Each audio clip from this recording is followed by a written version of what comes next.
Hi everybody. Today we're going to make a cheesecake. It is my son's 18th birthday and his request today was a cheesecake and he wanted lobster. So lobster is being picked up and my son-in-law is going to cook the lobster. I am not into cooking lobster and he knows how to break it up and we'll feed the family. And alongside our lobster, we're going to have ribs because quite a few of my family, unfortunately for them, don't like lobster. So we're going to throw some ribs on. So first of all, let's get this cheesecake going. So I wanted to show you how easy it is.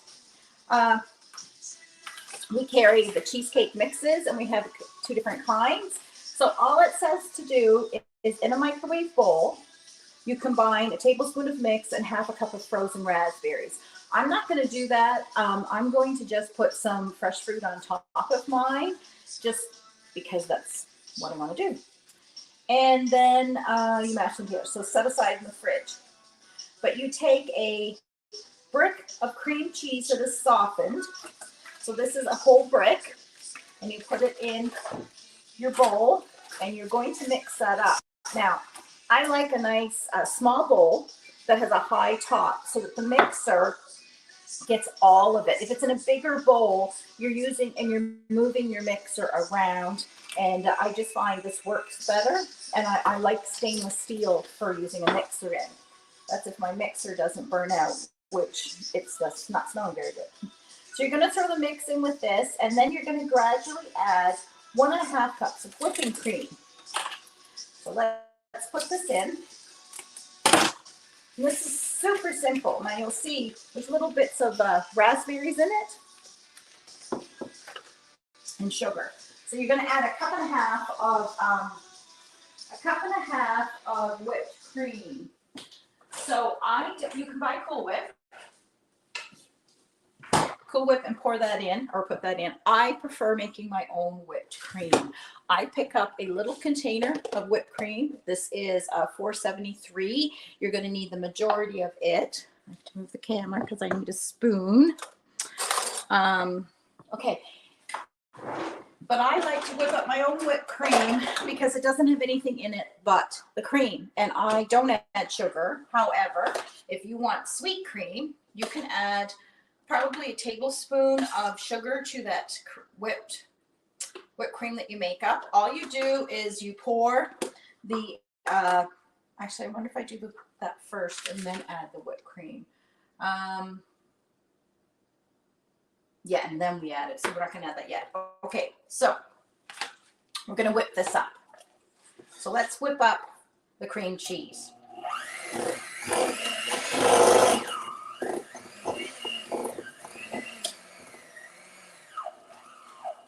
Do not put your fingers in the bowl or you'll get them caught right up in the beater. So you're just going to beat that up. I mean, cream cheese is not quite as soft as I would like it, but I did take it out and it did sit out for a while. All right, it's not bad.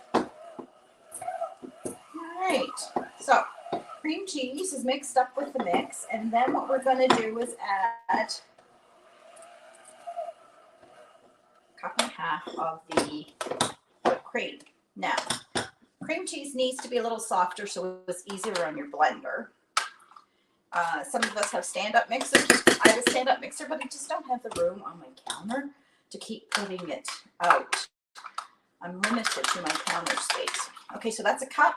Now I'm going to need half a cup. Now, from that container of whipped cream, I do have a bunch left. I will put it in a little bowl, and that is what we will use to put. No, I need a cup and a half. That is what we will use for iced coffee. Okay, so a cup and a half of whipped cream in there. Now you have to make this at least the night before or in the morning. We're having this for supper because it needs 2 hours to freeze. Okay, so mix up your whipping cream in there. Yes. Nice, right in the bowl. For a second here. You want to get this down, scoop this down. There, that's better. It's hard doing this and watching and trying to record it for you. Okay, so put that in, mix it up. It just kind of makes it into a paste. And you're going to take that and you're going to put it into a base. Now, there's a few options. You can purchase one of these, which is a graham cracker crust. You can get it in plain or chocolate. Both are great to have. If you're going to have people who are gluten-free, my suggestion is you use our shortbread cookie.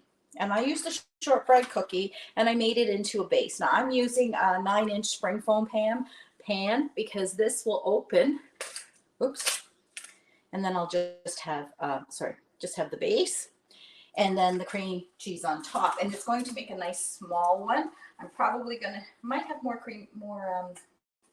mixture than I need. The other option that I have done before is I will make the shortbread crust in a muffin pan, preferably a silicone muffin pan, and I will put the cream cheese on top and freeze it like that, and it makes individual 12 little cupcakes. And that's great because if you don't use all the cupcakes, you've got some in the freezer and they can pop right out and go into a glass dish to save for later. I love doing that. Okay, so there is our cream cheese mix, and we are going to put it into our base. Now my base is a little warm, but it should be okay. Always unplug your beaters just in case you happen to turn them on. Last thing you want is for your hands to be caught up in there.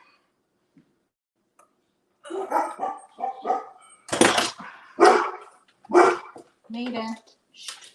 Okay. So we're going to take that out and we're just going to scoop it into the pan. We're going to spread it out and then we will just let it get ready for a freeze for this afternoon.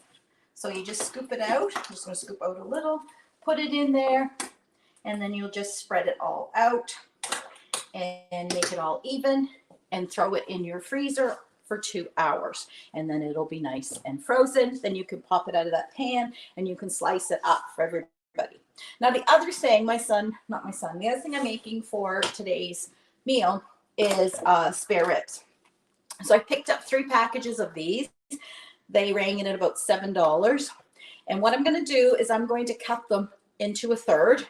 So that'll give me 9 spare ribs. Now I was having a little panic attack this morning because I was just going to throw them in the slow cooker and throw in a sauce.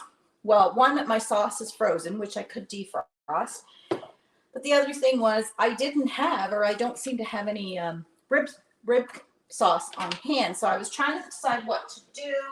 I found a couple other ideas, barbecue chicken and rub and our new Berber sauce. I do not want these to be spicy, so I opted not to use this one and try the barbecue rib. So how am I going to do them?